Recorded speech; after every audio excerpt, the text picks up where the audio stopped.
that actually are quite happy to go and live in the estuary and then come back up still looking like brown trout.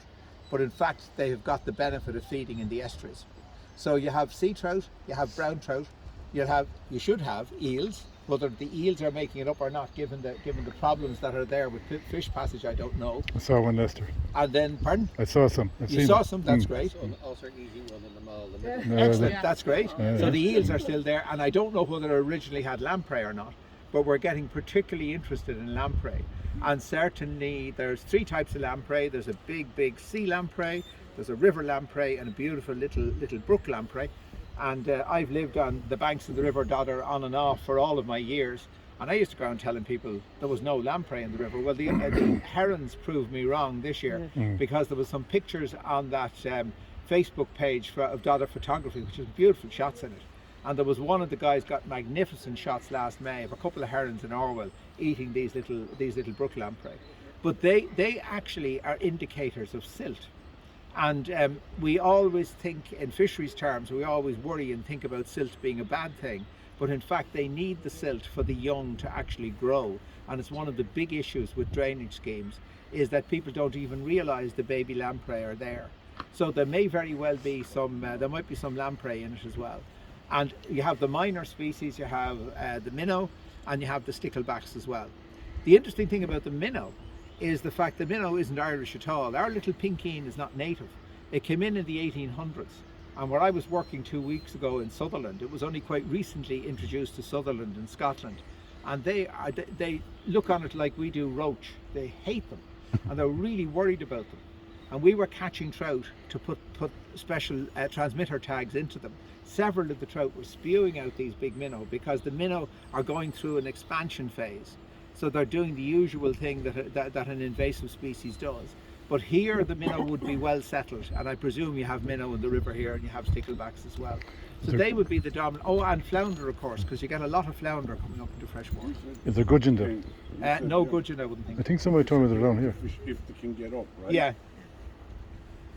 Can something be done in an environmental friendly way to help them get up? Oh yeah. Oh, absolutely, yeah. So I had to back off. Two more attendees. Two more. They're interested in what I have to say, because they don't want me to touch this lovely slow-flowing area. No. So yeah, I got involved a little bit with the project to try and look at this, and I had to back off because I got so busy in Scotland.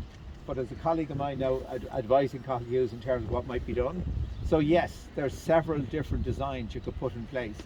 Certainly on the fish passage end, it would not be difficult to put fish passes in.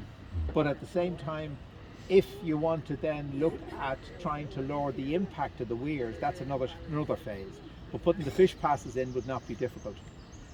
He has to look, the chap I was working with has to look now at the outflow of the lake. May be a bit more complicated because of the nature of the design.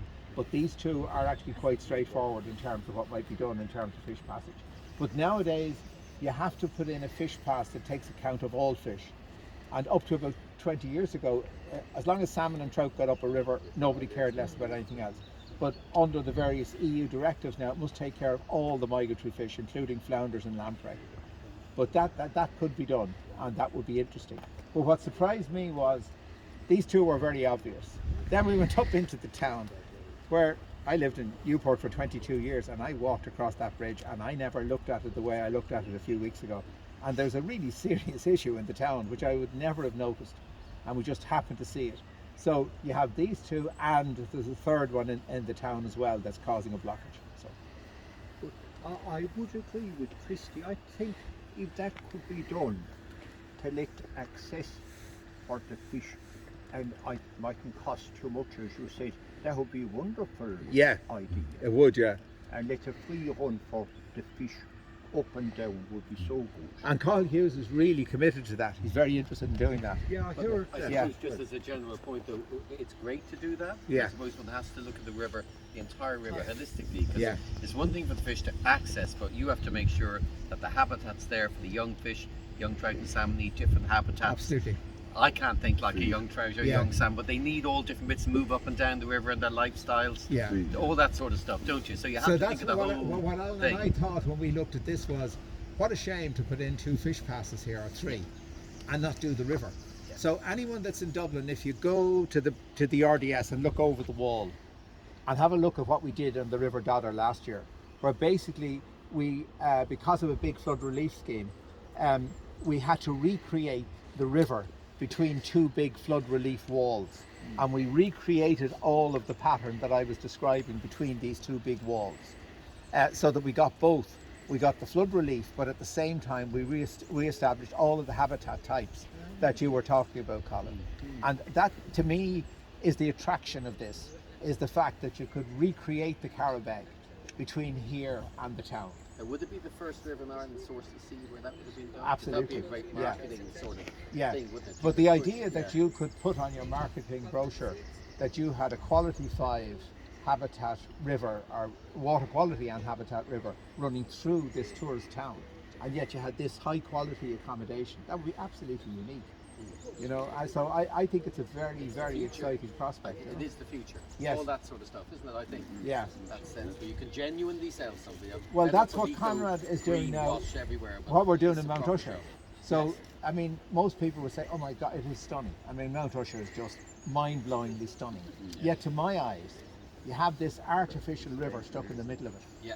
You have this Devil's Glen a few kilometres upstream, which is just nature at its best. That's where I grew up. So we're going to recreate Devil's Glen in Mount Usher. Brilliant. To complement all of the planting that has been done. So we will keep the integrity of the gardens, but recreate in the gardens a natural river. You know, and that's the same. I couldn't help feeling that this same concept would go here. You know, so rather than us looking at a canal, we would actually have a meandering river with banks of gravel, with in-river vegetation and so on. So you'd basically be landscaping the channel, you know, so that people would be excited about it. Actually connected to Colin what he's saying, and Uncle Craig and Bowen the last day, when you went into the river, Yeah. the shore is actually well, a tiny mayfly. We'll do that later on. Tiny one. Yeah, that's the plan. Yeah, I mean here, like the invertebrates here now would be, they would be a different. They won't be the same as what we saw out at Mulla. Because it's so slow flowing and it's silty, you'll get a different. You might have Tramadonica. Yeah. Maybe. You know, I'm not sure. it's not Probably really hard rich enough. Yeah. But you have a lot of shrimp, you have a lot of water lice, Damselflies, and you get some of those mayflies and stoneflies, but a lot of it will be the creatures that you will find in a lake. Yeah. This is actually a linear lake. You know, that's what you've created here. When we're doing the biological monitoring, we go for ripples. We want the fastest flowing to give it the best chance, so that you have the flat mayflies that have they need a lot of oxygen, and they need that fast flow and need a clean substratum. So that's where you go to get the ideal kind of. And if they're not there, then there's something wrong. So like the Castlebar River, originally when I was talking about the blood and guts, you had these hog louse, water louse, ocelus, in these fast-flowing areas, and some snails and things that they're not there now because it has improved dramatically. But you can still find old shells of the snails that used to be there.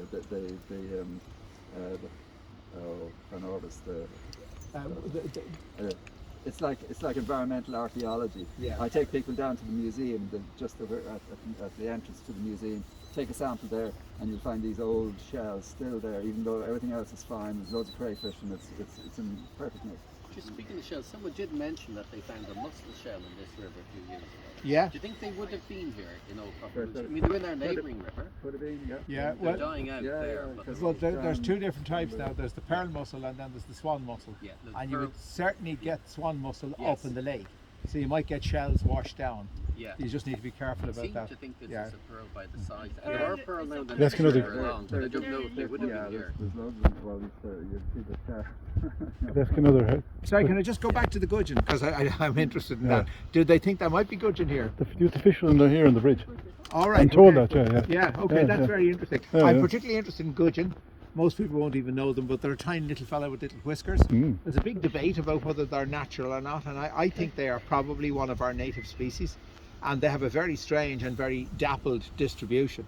It would be really interesting if they were here quite naturally. Well, You know? the guys, the fellow at the roll now told me they used to get them when they were young, you know. Oh, that's interesting. Yeah. Yeah, very good. The other thing is there any hard evidence of there ever a salmon up this river? Yes, there. Well, I wonder is it hard evidence or not. So what I did was we routed through some of the old records, and they put a hatchery into Westport House in the 1800s. Now the hatchery may have been for some of the other rivers associated with the estate, but there are some implications that there was a run of salmon in the river here. Now, what you tend to find is that very small rivers tend not to have near as many salmon as the bigger rivers. We do have some nice exceptions in North Mayo, in the sense that what's the name of the river now? The one, these small ones, the Olmore, the one, there's a little river above the Olmore, and it's about the same size as this. It actually has quite a reasonable run of salmon in it, but that's an exception. Generally, it tends to be the bigger rivers that have the salmon, the smaller rivers have the sea trout. But I have no doubt that this was a cracking sea trout river in its time. It has all the features of being a very good sea trout river. So the thing is that if you got the migratory pathway restored, there's no reason why you wouldn't start to see a big resurgence in terms of your sea trout back into it.